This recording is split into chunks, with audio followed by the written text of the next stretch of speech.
So I've gotten a dry layout done after I've cut up the pieces into the 2x2 squares. So just to go through what I cut and why I cut what I cut. So I wanted to walk through that. So these are the pieces that I have left. And so the solid pieces that you see of the colors of the peach pie and the shy shamrock and the pretty in pink.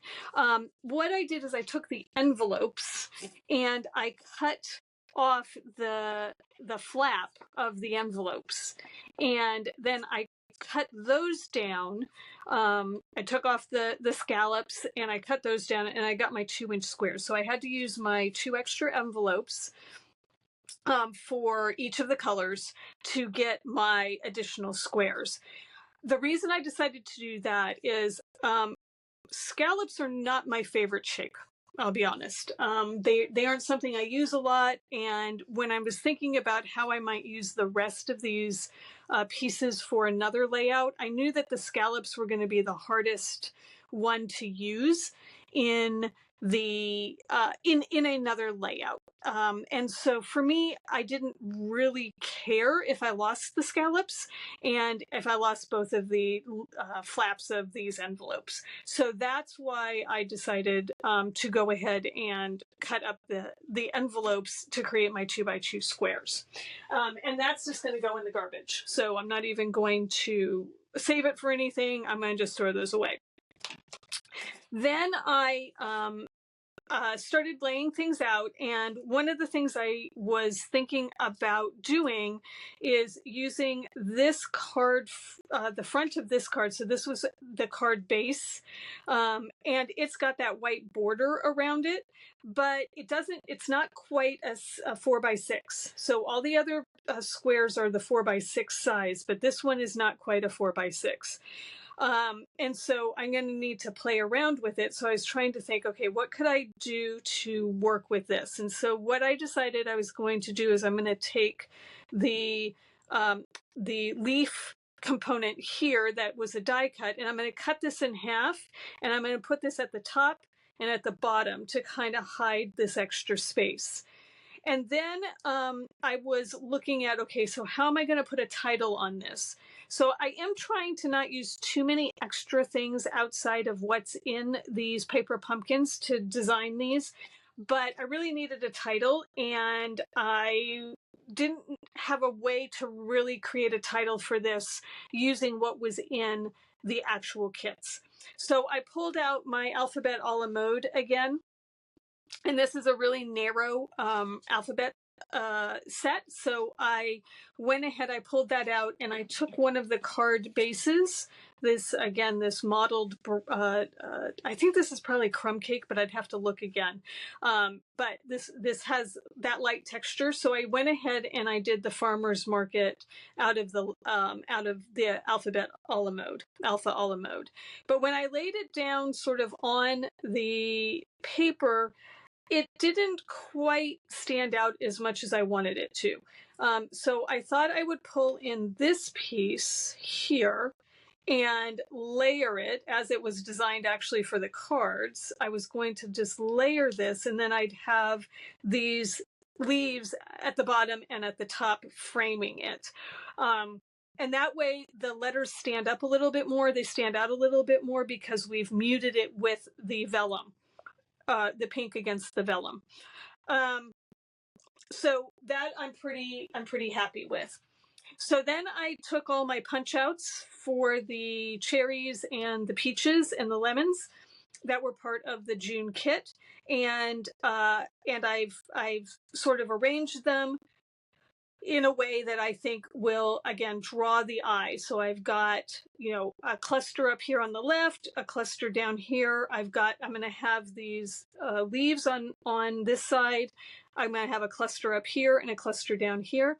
And what I might do is go ahead and cut up one of these guys as well, and take the frames and cut these pieces and stick some of these leaves in various different areas is what I'm thinking I'm going to do. I don't think I'm going to pull in any more vellum, though I could, because I do have a couple of vellum pieces left.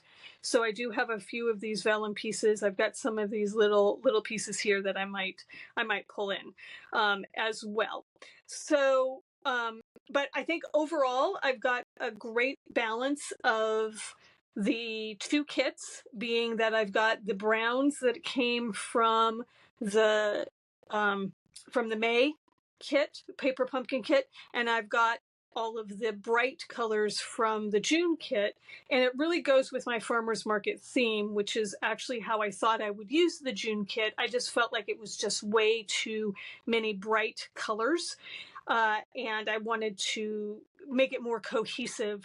And I really do like, you notice the green bins. These are really matching the peach, the leaves, the colors of the leaves here. I think the pink goes well with the red checkers and the red cherries as well. And then, of course, you've got the yellows and reds here, which will tie into the lemons, even though there aren't any lemons on this page, but I've got some yellow over here in the flowers. And so that brings some yellow from those flowers onto the right-hand side.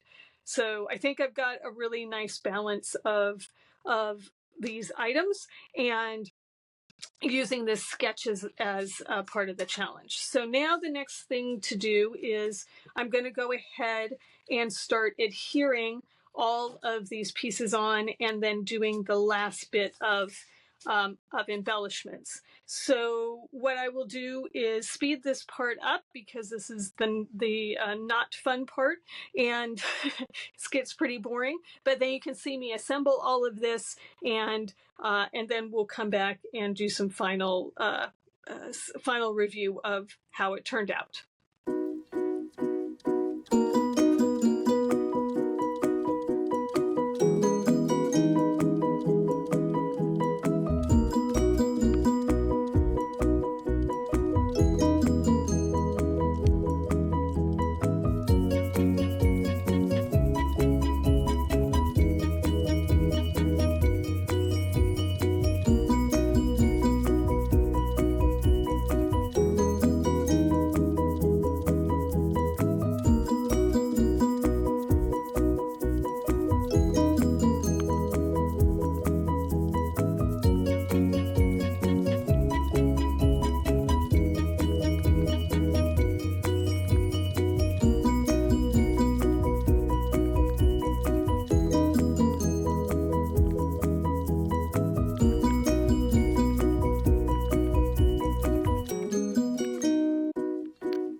right, so farmer's market's a little crooked there. I can see it. It's kind of leaning up, but this is going to be in my album, and I'm not going to worry about it too much. It could have, acrylic could have made that a little bit straighter. And it is a little bit messy because of the liquid glue, which I honestly, I don't like working with liquid glue that much. But, and it's going to create a little bit of a shine on that vellum. But anyway, I still think it looks okay. It's not the worst thing ever. So I'm actually going to pull over, the last thing I'm going to pull in is the embellishments, or the bling from the June kit. So it's just these pearlized gems, and I'm going to add these in. There is a little bit of adhesive that is showing right here where I put that dimensional, and so I actually want to hide that a little bit. So I'm going to just grab one of those, and I'm going to put a gem there, and then I'm going to add just a few more gems here and there on this particular section. And then we'll do the same thing. Grab one of those, oops. And we'll do, I'm going to just see if I see any dimensionals showing here. So we'll do the same thing here and add a few more of these guys in, just as giving some dimension here. And then I do think I want to add a couple of gems up here on these guys in these different clusters as sort of a final touch to these clusters.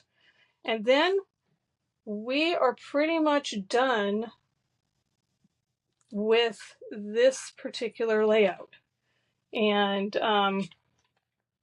overall, I'm actually quite happy with it. I wasn't sure how well this would turn out. With, I wasn't exactly sure where I was going with it. And as I started laying everything out, I was actually getting happier and happier with this particular design. And it wasn't a design that I necessarily was all that thrilled about when initially the challenge was given to us. And so I kind of put it off to the very end. And I am actually now pretty happy with what I was able to do. Not only was I able to put two kits together and show you how you can mix these various different kits that just seem so different from each other, but I was able to do that and use them up. And then I'm going to trim this off here. So we'll just flip this over. We'll trim that guy off. And we'll trim this one off here. But I was able to, I think, really pull together these two kits and use up those materials and make it match or go with my photos. So overall, I think I accomplished my goal, and I was able to trying to get that little piece off there. And I was able to create something that I think is really cute and goes with my pictures. All right, so hopefully you got some ideas on how to use your current paper pumpkin kits. And if you have any comments or questions, please feel free to leave them down below, and I will see you on the next video.